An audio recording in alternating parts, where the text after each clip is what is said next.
আসসালামু আলাইকুম, সবাইকে স্বাগতম আমার আজকের পর্বে। সারা বছর সবকিছু পাওয়া গেলেও ফলের রাজা আমের দেখা মেলে শুধু গরমেই। তাই মৌসুম ফুরানোর আগেই আজকে আমি আপনাদের জন্য নিয়ে এসেছি পাকা আমের খুবই মজাদার একটা কেকের রেসিপি। এখানে আমি আম টুকরো করে কেটে নিয়েছি, আর এই টুকরো করা আম দিয়েই পিউরি তৈরি করতে হবে কোনো রকম পানি ছাড়াই। এবার আমি একটা ছাঁকনির সাহায্যে আমের পিউরি ছেঁকে নিচ্ছি। আপনারা আমের যে কোনো ধরনের ডেজার্টই তৈরি করেন না কেন, সবসময় ডেজার্ট বানাতে ব্যবহার করবেন মিষ্টি পাকা আম, যাতে কোনো টক ভাব থাকবে না।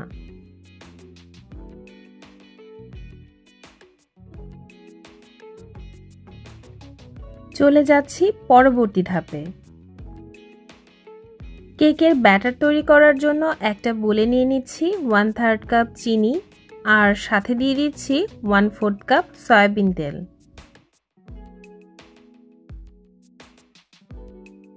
ইলেকট্রিক বিটারের সাহায্যে বিট করে নিচ্ছি।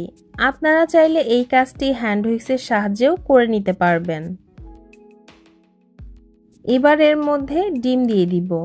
এই কেকটার জন্য আমি এখানে 2টা ডিম ব্যবহার করব। তবে ডিম দুটি আমি একবারে না দিয়ে একটা একটা করে দিব।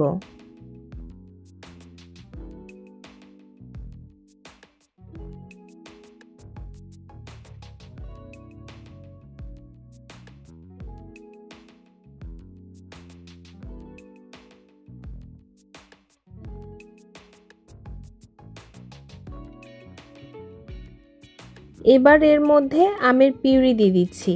টুকরো করা আম দিয়ে আমি যে আমের পিউরি তৈরি করে রেখেছিলাম সেখান থেকে 1/4 কাপ এর মধ্যে দিয়ে দিচ্ছি।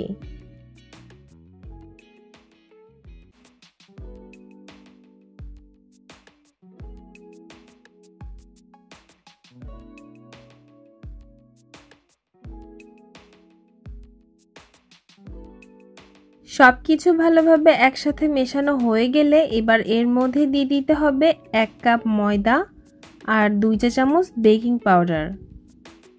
আর এই ময়দা আর বেকিং পাউডার আমি সরাসরি না দিয়ে একটা চালনির সাহায্যে চেলে তারপর এর মধ্যে দিয়ে দিচ্ছি।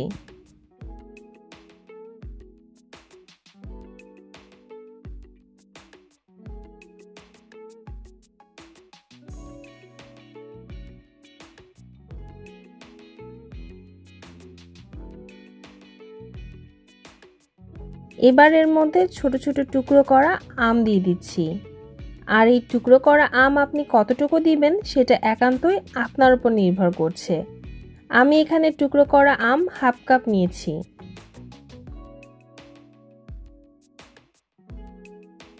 কেকটা বানানোর জন্য আমি এই রকম রাউন্ড শেপের একটা মোল্ড নিয়েছি। আপনারা চাইলে এখানে অন্য শেপের মোল্ডও ব্যবহার করতে পারবেন। মোল্ডে সামান্য তেল ব্রাশ করে নিচ্ছি।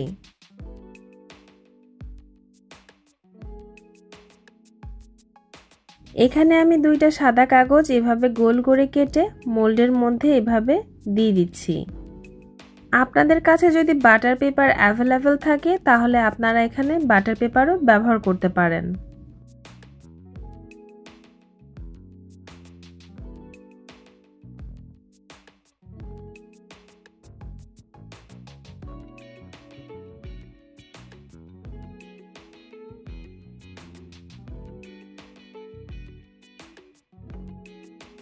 এবার এর মধ্যে কেকের ব্যাটারটা দিয়ে দিচ্ছি আর দিয়ে ভালোভাবে ট্যাপ করে নিচ্ছি। আজকের কেকটা আমি আপনাদেরকে ওভেনে না করে চুলায় তৈরি করে দেখাচ্ছি। একটা প্যান আমি আগে থেকে হাই হিটে 5 থেকে 7 মিনিটের মতো ভালোভাবে গরম করে নিয়েছি। এবার চুলার ফ্লেম মিডিয়াম করে দিয়ে প্যানের উপর বসিয়ে দিতে হবে 40 থেকে 45 মিনিটের জন্য। তবে প্রথম 10 মিনিট চুলার ফ্লেম মিডিয়ামে রেখে আর পরবর্তী 30 থেকে 35 মিনিট চুলার ফ্লেম লোতে রেখে কেকটাকে বেক করে নিতে হবে। এবার আমি একটা টুথপিকের সাহায্যে চেক করে নিচ্ছি কেকটা হয়েছে কিনা। টুথপিকের সাথে কোনো কিছু লেগে না থাকলে বুঝতে হবে কেকটা হয়ে গেছে, আর টুথপিক ক্লিয়ার বের না হলে আরও 5 মিনিট কেকটা বেক করতে হবে। এখন আমি কেকটাকে চুলা থেকে নামিয়ে পুরোপুরি ঠান্ডা হয়ে যাওয়ার জন্য অপেক্ষা করছি। কেকটা পুরোপুরি ঠান্ডা হতে হতে আর কেকটাকে একটু সুন্দরভাবে সাজিয়ে নেওয়ার জন্য আমের একটা জেলি তৈরি করে নিচ্ছি। একটা প্যানে দিয়ে দিচ্ছি 1 কাপ আমের পিউরি আর সাথে দিয়ে দিচ্ছি 2 টেবিল চামচ চিনি।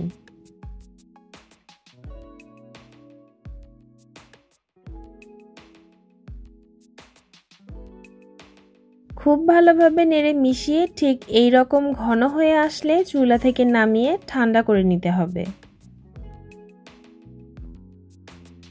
সাইডটা একটা ছুরির সাহায্যে এভাবে ছাড়িয়ে নিতে হবে যাতে খুব সহজে কেকটা বের হয়ে আসে।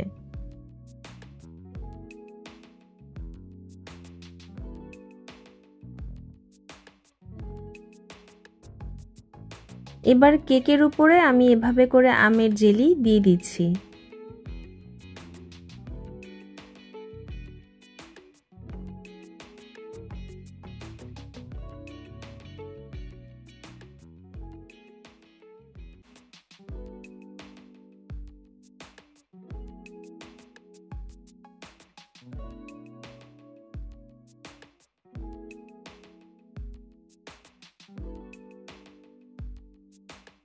এর উপরে আমি মেল্ট করা চকলেট একটা পাইপিং ব্যাগের মধ্যে নিয়ে এভাবে লম্বা করে দাগ কেটে নিচ্ছি।